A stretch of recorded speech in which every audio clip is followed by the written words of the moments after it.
जितेंद्र आव्हाड के खिलाफ बीजेपी का विरोध प्रदर्शन। बीजेपी ने शरद पवार गुट के एनसीपी विधायक जितेंद्र आव्हाड के खिलाफ कांदिवली में विरोध प्रदर्शन किया है। बीजेपी के पदाधिकारियों ने आव्हाड का पोस्टर और उनके फोटो साथ जलाकर धिक्कार हो के नारे लगाए। बीजेपी कार्यकर्ताओं ने जमकर प्रदर्शन किया। बीजेपी का कहना है ये विरोध प्रदर्शन पूरे मुंबई में एक साथ किया जाएगा। जितेंद्र आव्हाडाला फक्त मी एवढं सांगेल, जितेंद्र आव्हाड तू आहेस किती, तू बोलतोस किती। मी उत्तर मुंबई महामंत्री दिलीप पंडितजींना विनंती करणार की ते स्वतःचं वक्तव्य ठेवणार। दिलीप पंडितजी।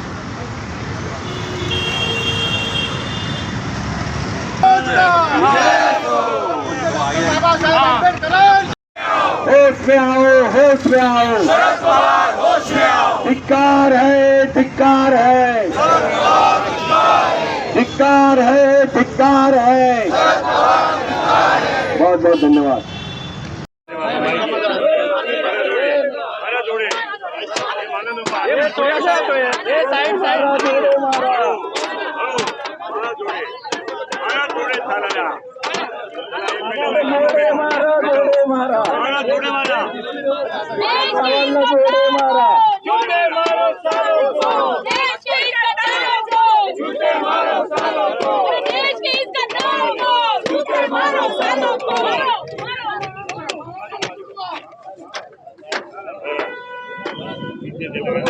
होश में आओ, होश में आओ, धिक्कार है, धिक्कार है,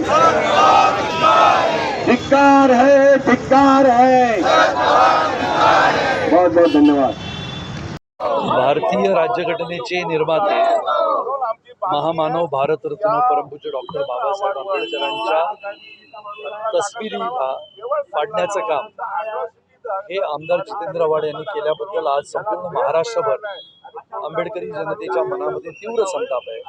सर्वसामान्य नागरिकांच्या मनामध्ये सुद्धा खेदाची भावना आहे आणि त्याच्यामुळे भारतीय जनता पार्टीच्या माध्यमातून संपूर्ण महाराष्ट्रामध्ये आमदार जितेंद्र आव्हाड यांच्या निषेधाचं आणि संपूर्णपणाने त्यांच्या अटकेची मागणी भारतीय जनता पार्टीच्या कार्यकर्त्यांच्या माध्यमातून आम्ही सगळे करत आहोत। जर तुम्ही या घटनेकडे लक्ष देऊन बघितल्यावर लक्षात येतं की आमदार जितेंद्र आव्हाड प्रत्येक वेळेला एखादा मुद्दा उचलून घेतात आणि तो मुद्दा घेतल्यानंतर मग विधानसभा असेल, विधानसभेच्या बाहेर असेल, प्रत्येक वेळेला त्या मुद्द्यावर जोरदारपणाने त्या मुद्द्याला लावून धरण्यासाठी प्रयत्न करत असतात। अशा वेळेला ज्या मनुस्मृतीचा उल्लेख त्यांनी केला आणि ज्या मनुस्मृतीचा समावेश अभ्यासक्रमामध्ये केला जाईल अशी भीती निर्माण केली आणि त्याच्यामुळे महाडच्या चौदार तळ्याला जाऊन आंदोलन करायचं।